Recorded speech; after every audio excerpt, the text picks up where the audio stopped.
Hi, this is Austin with Radical STEM Tutoring, and today we're going to look at the physics of projectile motion.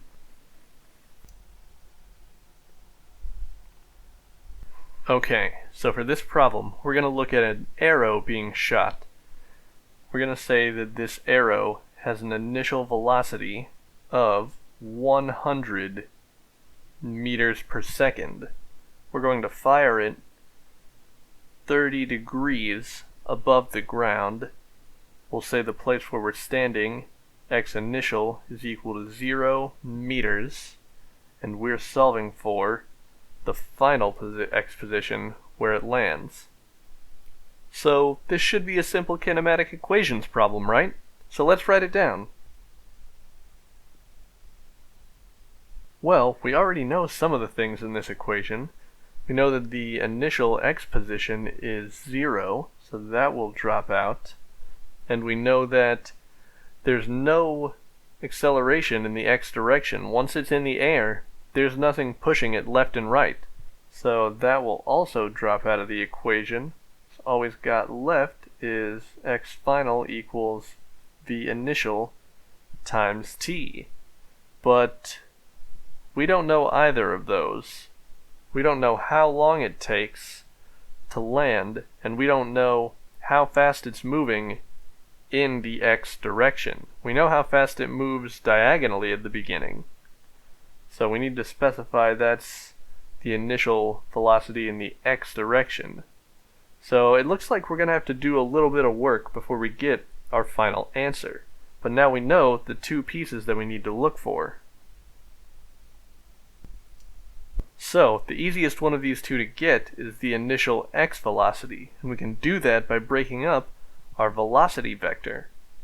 So if we draw a triangle for our initial velocity of 100 meters per second, then we would have the initial x velocity here and the initial y velocity there. And of course, our 30 degrees is down in this corner. So, if you paid attention to our vector videos earlier in the week, we know that we can take the hypotenuse times the cosine function of 30 to give us the x component, and we'll do the same with the sine function to give us the y component.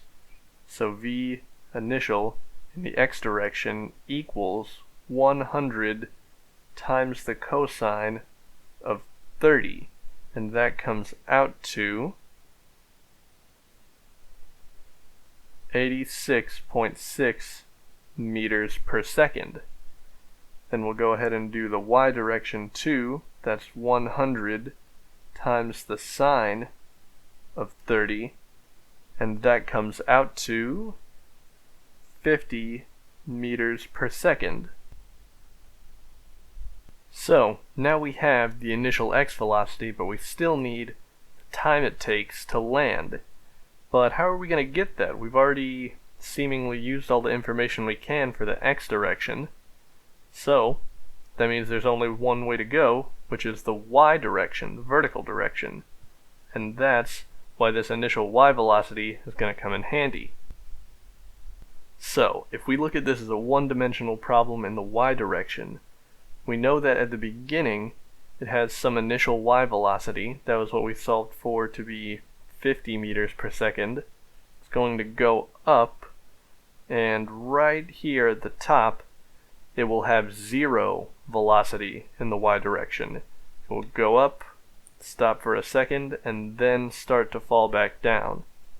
So if we look at the moment when it's going up, we know that this final y velocity is 0 meters per second. Now that's only for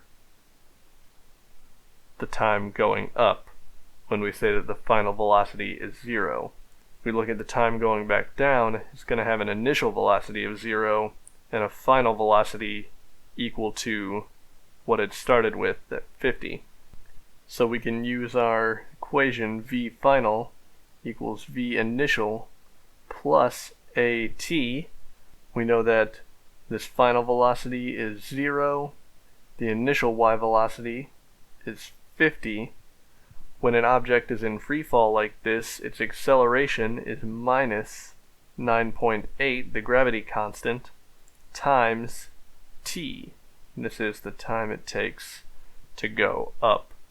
So if we add 9.8 t to both sides, we'll get 9.8 t up equals 50, and then dividing by 9.8 on both sides, we'll get that the time it takes to go up is 50 divided by 9.8, which comes out to 5.1 seconds.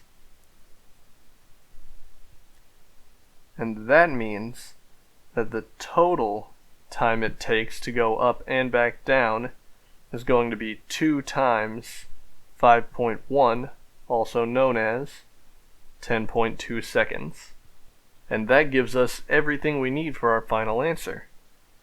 So we know that our final x position is going to be 86.6 meters per second times 10.2 seconds. That will come out to 883.32 meters, or almost a full kilometer. So it's not hard to imagine that if you had a more powerful bow, you could easily fire an arrow for over a kilometer. That's pretty radical. If you found this video helpful, please be sure to like it and share it. Have a radical day.